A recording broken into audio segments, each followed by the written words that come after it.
ওনারা অবশেষে Bangladesh West ইন্ডিজকে 2-1 series হারাইছে। অনেক দিন পর মনে হয় 2-3 বছর পরে আমাদের সৌম্য সরকার একটা ভালো ইনিংস খেলছে। সাইফ হাসান তো রিসেন্টলি খুব ভালো ফর্মে আছে।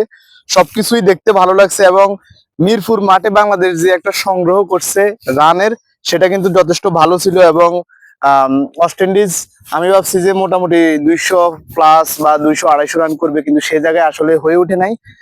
সমস্যা হচ্ছে মিরপুরের পিচ নিয়ে আমাদের সবারই অভিযোগ আছে, এবং এই মাঠে জয় লাভ করাকে আমি এক ধরনের হাস্যকর উপাধি দিয়ে থাকি। কেননা এখানে জয় লাভ করে আসলে দিন শেষে আমাদের কোনো লাভ হইতেছে না। বড় মঞ্চগুলো আমরা বছরের পর বছর ব্যর্থ হয়ে যাইতেছি বা ব্যর্থ হয়ে আসতেছি। তো ভালো করার জন্য অবশ্যই আমাদের ভালো উইকেট লাগবে, এবং আমাদের ঘরোয়া লিগ গুলোতেও ভালো উইকেটের দিকে নজর দিতে হবে। ওইখানে তো আর প্রতিপক্ষ কোনো বিদেশি না, সেখানে আমরা নিজেরা নিজেরা খেলবো। ওই উইকেট থেকে যদি আমাদের প্লেয়াররা তৈরি হইতে পারে, তাহলে আমরা ভালো বা বড় মঞ্চে গিয়ে ভালো করার সুযোগ থাকবে।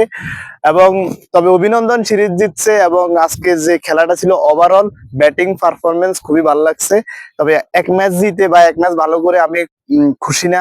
বর্তমানে এই যুগে এসে বাংলাদেশের ক্রিকেট যে পিছিয়ে আছে সেটার ওভারঅল আপনি যদি খেয়াল করেন আপনি বুঝতে পারবেন। সো বাংলাদেশ ক্রিকেটটাকে এগিয়ে নিতে হলে অবশ্যই আমাদের একদম বেসিক থেকে কাজ করতে হবে। ওই যে নান্নু পাপন এদের মতো বললে হইব না, আপনারা নতুনত্ব নতুনত্ব করেন। সো আপনাদেরকে অবশ্যই নতুনত্ব কিছু দেখাইতে হবে। ধন্যবাদ।